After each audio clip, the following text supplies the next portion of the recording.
नमस्कार। क्या समय रैना के जोक्स सिर्फ समय रैना पे भारी नहीं पड़ने वाले, पर पूरे बॉलीवुड, पूरे ओटीटी प्लेटफॉर्म्स जैसे नेटफ्लिक्स, अमेजॉन, बहुत सारे हैं, यूट्यूब पे जो कंटेंट क्रिएट करते हैं, या जो आप, मैं, कोई भी सोशल मीडिया पे बोलता है, उस सब पे भी भारी पड़ने वाले हैं। सुप्रीम कोर्ट में एक अहम हेयरिंग हो रही है। चीफ जस्टिस ऑफ इंडिया का बेंच उस हेयरिंग को प्रिसाइड कर रहा है, और उस हेयरिंग के अंदर समय रैना से संबंधित जो ये पूरी कंट्रोवर्सी शुरू हुई, खैर सिर्फ समय रैना नहीं था, उसमें नाम आया था बियर बाइसेप्स का, बाकी लोगों का, जो बार बार वहां पे जोक कर रहे थे, जिन जोक्स के ऊपर पूरे नेशन में आउटक्राई हो गया अलग अलग ग्राउंड्स पे।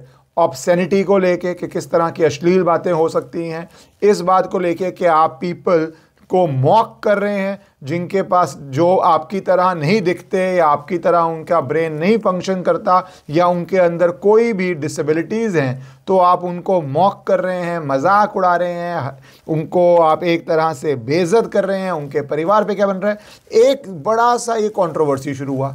फिर उसके बाद कोर्ट केसेस शुरू हुए, पुलिस की इन्वेस्टिगेशन हुई, फिर सुप्रीम कोर्ट में ये पूरा केस चल रहा है। इसका एक पहलू पे बहस हो रही थी, वो ये थी कि protection of people with disabilities के उनके ऊपर ऑफेंसिव रिमार्क ना हो। उसके अंदर कोर्ट ने कुछ गाइडलाइंस दी। कुछ गाइडलाइंस तो समय रैना और बाकी जो सारे क्रिएटर्स हैं उनके लिए है, कुछ पर कोर्ट ने जो सजेस्ट किया वो मैंने कहा सब पे, Bollywood, OTT platform, social media पे जो जो बोलता है सबके ऊपर असर पड़ेगा। तो कुछ वो जान लीजिए, आप अपने व्यू भी दे दीजिए, क्योंकि एक पार्ट अभी हो चुका है डायरेक्ट, दूसरे पार्ट पे कोर्ट और सॉलिसिटर जनरल भी कोर्ट में थे, तो वो अभी हुआ नहीं है। तो आप सबके व्यूज़ भी बहुत बारी गवर्नमेंट को, लॉ मेकिंग एजेंसीज को इन्फॉर्म व्यू मिलता है, वो बहुत बड़ी कंसल्ट भी करती हैं, क्योंकि चेंज तो आ रहा है। अच्छा, पहले एक बात बोल दूं, दूसरा पक्ष है वो कहता है फ्रीडम ऑफ स्पीच है।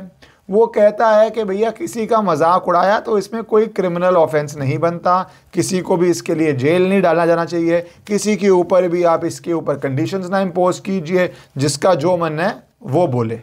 आप इसमें किस साइड पे हैं जानने से पहले ये जानिए कि सिर्फ भारत नहीं है, जो लोग वेस्ट को भी कोट करते हैं, वेस्ट के अंदर ही, पहली बात मैं अपने व्यू भी आपको एंड में बताऊंगा इस वीडियो के, जैसे वेस्ट में ले लीजिए, आप अमेरिका की बात कर लीजिए, वहाँ पे फ्री स्पीच पहली बात भारत से ज़्यादा स्ट्रांग है संवैधानिकली।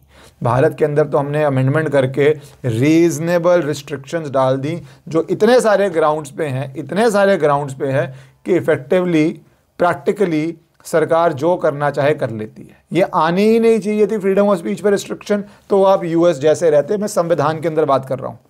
तो पहले तो यहाँ पे वैसे ही राइट कम है, ऊपर से पर यूएस के अंदर भी आपको पता होना चाहिए, जहाँ पे राइट ज़्यादा है वहाँ पे social pressure, boycott, cancel culture सुना है ना आपने। अगर वहाँ पे आप किसी के रंग पे बोल दें और रंग पे किसी की ऑफेंसिव बात बोल दें, तो भैया आप कैंसल्ड हैं, आउट हैं, इंडस्ट्री से ही आउट हैं, जितने मर्जी बड़े स्टार हो, आप मूवी इंडस्ट्री से आउट हैं। या आप वहाँ पे किसी के रिलीजन पे ज़्यादा बोल दें, तो आपको पता है बड़े बड़े बड़े बड़े स्टार वो आउट हो जाएंगे। अगर आप ऐसी कोई रेसिस्ट, बिगेटरी बात करें, जेल नहीं जाएंगे शायद, बट करियर ख़त्म हो जाएगा। या वहाँ तो ऐसा एक वोक वायरस आ गया था एक टाइम पे, तो कि अगर आप ऐसी बात बोल दें कि कोई व्यक्ति अगर मेल पैदा हुआ है, नेचुरल बॉर्न मेल है, उसको फीमेल स्पोर्ट नहीं खेलना चाहिए अगर वो अपने आप को आइडेंटिफाई कर लेता है एज अ वुमन। भाई ऑब्वियसली मर्दों की बायोलॉजिक अलग है, उनकी फिजिकल स्ट्रेंथ अलग है, ये बहुत बेसिक सी बात है कि अगर आप नेचुरल बॉर्न मेल हैं, आप उसके बाद अगर फीमेल अपने आप को करते हैं, आप कर सकते हैं, नहीं कर सकते, आपकी फ्रीडम है, नहीं अलग बात है। पर अगर आप वुमेन स्पोर्ट खेलते हैं तो आप विमेन का राइट ले रहे हैं, क्योंकि विमेन बायोलॉजिकली, फिजिकली आपसे कम्पीट नहीं कर पाएंगी, क्योंकि आपका पूरा बॉडी ही अलग है। पर अगर आप ऐसी बात बोल देते यूएस में एक टाइम पे, या कनाडा में बोल देते, तो भी आपके बड़े कॉन्सिक्वेंसेस है। तो पहली बात तो फ्री स्पीच की हर देश में कुछ ना कुछ कॉन्सिक्वेंसेस हैं, जो उस जमाने, उस समय, उस देश में लाए, लोग पसंद ना करें या वो लोग बोले ऑब्जेक्शनेबल है, अक्रॉस द वर्ल्ड। और आप बहुत उदाहरण दे सकते हैं, आप जिस भी देश में रहते हैं वहाँ के आप बहुत उदाहरण दे सकते हैं। अब मैं इंडियन कॉन्टेक्स्ट में आता हूँ, तो दो पार्ट्स में इसके सजेशन चल रहे हैं। पहला पार्ट, जब ये पूरी बहस हुई, कोर्ट ने कहा कि ये कॉमेडियंस भैया कोई शो करें, कोई इवेंट करें, ये करने के लिए कि फंड्स रेज हों फॉर पीपल विद डिसेबिलिटीज़, उनके लिए फंड रेज हों। ये डिसेबिलिटीज़ का क्या है, ये एक पिटीशन डली थी जो कह रही थी कि स्पाइनल मस्कुलर एट्रोफी SMA लोगों के अंदर है और उसका मजाक उड़ा रहे थे और आपको अवेयरनेस की है। और ये एक एसोसिएशन कोर्ट गई थी, जब समय रैना पे और सब पे केस चल रहा था, एक एसोसिएशन गई थी अपने राइट्स के लिए कि पेरेंट्स को, बच्चों को बहुत बुरा लगता है जब वो वैसे ही बेचारे इतना स्ट्रगल कर रहे हैं, ऊपर से अगर दुनिया मजाक उड़ाए तो उनके लिए बहुत डिफ़िकल्ट हो जाता है। ये एसोसिएशन की पिटीशन थी। उसके अंदर उन्होंने एग्जांपल्स भी दिए कि जो बच्चे या यंगस्टर्स जिन्होंने इसको सफ़र किया है वो लाइफ में बहुत अच्छा कर रहे हैं। एक एग्जांपल दिया गया कि एक बच्चा माइक्रोसॉफ्ट में है, बच्चे क्या अडल्ट्स हैं, माइक्रोसॉफ्ट में है, दूसरा क्लासिकल सिंगर है, तीसरा एक राइटर है, एक पब्लिशर है, एक पर्सन PhD कर रहा है। तो इन लोगों को सपोर्ट चाहिए रादर देन दिस। और बहुत बच्चों ने ऐसी पढ़ाई क्राउड फंडिंग से करी है। और आर्ग्यूमेंट था एसोसिएशन की तरफ से, क्योर फाउंडेशन, कि जब आप ऐसे जोक्स करते हैं तो फिर फंड रेजिंग भी मुश्किल बन जाती है। मेरे ख्याल से जोक था, मुझे एग्जैक्टली याद नहीं है, फंड रेजिंग को लेके, इन बच्चों के लिए फंड रेजिंग हो रही थी या कोई अपील थी, उसको लेके जोक था। तो वो कह रहे हैं कि अगर आप ऐसी बातों का मजाक उड़ाएं तो बच्चे ये फंड रेज कैसे करेंगे? अगर समाज इसको मजाक, मॉकिंग, डिसमिसिवली देखे तो कैसे फंड रेजिंग होगी? ये उनका तर्क था। दूसरी तरफ तर्क तो आपको पता है, ये कोर्ट में नहीं था, बट एक जो समाज में चलता है कि भैया हर चीज़ का मजाक उड़ा सकते हैं, ये ब्लैक ह्यूमर है, आजकल तो ये बहुत चलता है, ब्लैक ह्यूमर है, ये पता नहीं नए नए टर्म्स हैं, तो ये ह्यूमर चलता है। बट एनीवेज मैं इस केस पे चलता हूँ आगे, जो कोर्ट में हुआ, नॉट जो कोर्ट के बाहर की बहस है। तो सुप्रीम कोर्ट ने डायरेक्शन पास करी कि आप जब ये कर रहे हैं तो आपको महीने में 2 शोज़ करने पड़ेंगे। इनफैक्ट एग्जैक्टली ये बोला कि आप स्पेशली एबल्ड लोगों को प्लेटफॉर्म पे बुलाएं, प्रमोट करें, कॉज ऑफ जनरेटिंग फंड्स, क्या कि उनको ट्रीटमेंट मिले। हम श्योर हैं रिस्पोंडेंट 6 to 10 जो नाम्स हैं वो अपनी रिपेंडेंस, अपनी सॉरी, अपनी अपॉलॉजी, अपनी सिंसियरिटी, आप जो भी वर्ड यूज़ करना चाहें, स्पेशली एल्ड पीपल जिन्होंने वर्ल्ड में लैंडमार्क किया है उनके लिए करेंगे। फिर कोर्ट ने कहा we expect a few memorable events will take place before we do it the again, मतलब नेक्स्ट हियरिंग से पहले। रैना के काउंसिल ने, कॉमेडियंस के काउंसिल ने अर्ज किया कि 2 प्रोग्राम अ मंथ ना किए जाएं क्योंकि ये लोग शोज़ बहुत रेगुलरली नहीं करते हैं। तो वो चाह रहे थे कि 2 ज़्यादा है, 2 मत किया जाए, पर बेंच ने बोला नहीं, 2 आप कीजिए। अब मैं रुक जाता हूँ यहाँ पे। ये तो समय रैना के ऊपर लेके हो गया, वो focused only on the comedian part है कि आपने किया तो कोर्ट अवेयरनेस जनवा रहा है, एक तरह से बोल दीजिए कम्युनिटी सर्विस करवा रहा है। अब ये कम्युनिटी सर्विस 1 बार ही होनी चाहिए महीने में, 2 बार ही होनी चाहिए, साल में 3 बार ही होनी चाहिए, वंस होनी चाहिए लाइफ टाइम में, वो अलग अलग बातें हैं। ये कम्युनिटी सर्विस, सोशल सर्विस की दिशा में चले जाता है कि आपने ऑफेंस किया है तो आप उस ऑफेंस के लिए सोशल सर्विस कीजिए, उस कॉज का भला कीजिए। इसमें किसी प्राइवेट पार्टी को कुछ नहीं जा रहा है, वो एक एसोसिएशन है, इन जो लोगों को थोड़ा हेल्प चाहिए हो जा रहा है, वो सिर्फ फोकस्ड ऑन समय रैना। दो लीगली उस पर भी बहुत चर्चा हो रही है कि क्या ऐसी डायरेक्शंस होनी चाहिए, नहीं होनी चाहिए, पर वो एक इंडिविजुअल पे कंसर्न है, मैं उस पर नहीं हूँ। दूसरे पार्ट पे मैं चाहता हूँ जो क्या सब पे अब भारी पड़ने वाला है, क्योंकि एक तरफ बहुत स्ट्रॉन्ग और बहुत देर से लोग कह रहे हैं कि ये OTT प्लेटफॉर्म्स या यूट्यूब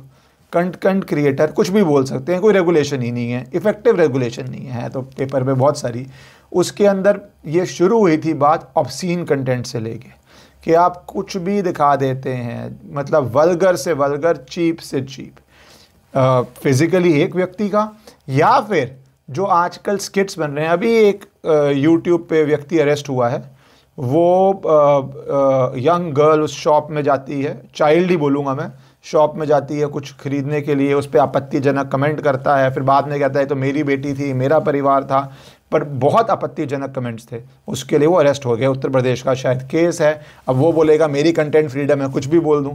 दूसरी तरफ लोग ये कह रहे हैं ऑब्सैनिटी की कोई लिमिट है नहीं है, चीप बातें, इवन इंक्लूडिंग बातें जो लीगली अलाउड नहीं होनी चाहिए, आप बोल देते हैं, आप बोलते हैं मैं यूट्यूब पे हूँ या मैं कंटेंट क्रिएटर हूँ, तो क्या ये अलाउड होना चाहिए? मैं उस केस की डिटेल्स में ज़्यादा नहीं जा रहा क्योंकि मेरे हिसाब से बहुत घटिया कमेंट्स थे, बट आप उसको, और कानूनी प्रक्रिया चल रही है, FIR दर्ज हो गई है, जो भी अरेस्ट हो रहा है चल रहा है, बट क्या लिमिट है? और ऑब्सैनिटी भी बता दूँ आपको, एक बहुत फेमस केस है जैनेट जैक्सन का, कि मैं यूएस के एग्जांपल्स दे के इसलिए बता रहा हूँ ताकि जो लोग कहें कि इंडिया में क्या है बाहर क्या, वैसे हमें बाहर से कोई लेना देना नहीं है। हमारे लॉज अपने हैं, हमारे संविधान में रिस्ट्रिक्शंस अपनी है, हमारे संविधान में फंडामेंटल राइट्स अपने हैं। बट वहाँ पे एक जैनेट जैक्सन का बड़ा फेमस हुआ था शो टाइम केस पे, जहाँ पे उसकी ड्रेस थोड़ी ख़राब हो गई थी, फट गई थी, तो कुछ बॉडी पार्ट्स दिख गए थे, और वो फेमस एक गेट, जैसे आजकल हर चीज़ के आगे गेट लग जाता है वाटर गेट स्कैंडल के बाद, वो गेट लगा के और पता नहीं $1 लाख या $5 लाख या कुछ ऐसा बड़ा फाइन हुआ था उस कंपनी को, जबकि वो कह रहे थे एक्सीडेंट है, कि हमने जान के किया भी नहीं, परफॉर्म करते करते कई बार आपके कपड़े फट सकते हैं। एनीवेज, फिर बाद में वो भी बहुत लंबा कोर्ट केस चला था यूएस के अंदर। तो ऑब्सैनिटी पे तो हमेशा से ही रहा है, पर कोर्ट अब जो कर रहा है वो ऑब्सैनिटी से शुरू होती हुई बात अब जा रही है डिसेबिलिटीज़ को लेके, जहाँ पे कोर्ट सजेस्ट कर रहा है कि स्ट्रिंजेंट लॉ आया जाए। ये ऑब्जर्वेशन है, ये डायरेक्शन नहीं है, ये लॉ नहीं आया, आपको बता दूं ये ऑब्जर्वेशन है। कई बार कोर्ट क्वेश्चंस पूछता है काउंसल्स को, पिटिशनर के भी, रिस्पोंडेंट के भी, गवर्नमेंट के भी, काउंसिल सॉलिसिटर जनरल थे यहाँ पे, why don't you think of a very stringent law which is on the same lines like SC/ST act where there is punishment if you demean them disability, जो आपको पता है जो लोगों को डिसेबिलिटीज़ हैं उनके कॉन्टेक्स्ट में कोर्ट बात कर रहा है। इस पर सॉलिसिटर जनरल भी कमेंट कर रहे हैं। ऑब्वियसली सरकार अपनी पॉलिसी बनाएगी, नहीं बनाएगी, उस पर इनपुट्स आएंगे, नहीं आएंगे, ये आप नीचे कमेंट कर सकते हैं, क्योंकि अभी ये हुआ नहीं है। अब ये वाइडर इशू है।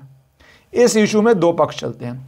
एक पक्ष जो ब्लैक ह्यूमर मैं कहता हूँ, जो अगेन बहुत ज़्यादा वेस्ट में कॉन्सेप्ट है कि आप चीज़ का मजाक उड़ाइए, और मजाक है, सब मैच्योर हैं, सब अडल्ट हैं, जो देख रहा है वो भैया समझ रहा है मैं ह्यूमर कर रहा हूँ। मैं ह्यूमर हर बात पे कर रहा हूँ, चाहे वो रिश्तों पे हो, चाहे वो डिसेबिलिटीज़ पे हो, चाहे वो पैसे पे हो, चाहे वो धर्म पे हो, वो भी एक अलग है। वो हमारे देश में ऑफेंसेस भी हैं धर्म के ऊपर, और बहुत लोगों का कहना है कि धर्म के अंदर आप सिलेक्टिवली कुछ धर्म पे करते हो, कुछ नहीं करते। तो हर चीज़ की बाउंड्रीज़ हैं। अब क्या बाउंड्रीज़ हैं, क्या नहीं होनी चाहिए, एक बात तो क्लियर है कि ये केस जो एक जोक से शुरू हुआ था is no longer a joking matter. जो ये जोक था वो अब कॉमेडियंस पे नहीं, अगर ऐसी कोई लॉ आता है, गाइडलाइंस आता है, तो वो सब पे आने जा रहा है, सबके ऊपर आने जा रहा है, क्योंकि then that will not be specific to the case. 2 events करने हैं, 1 इवेंट करना है, 6 इवेंट करने हैं, वो जो भी होता है वो स्पेसिफिक जो व्यक्ति है उसके लिए।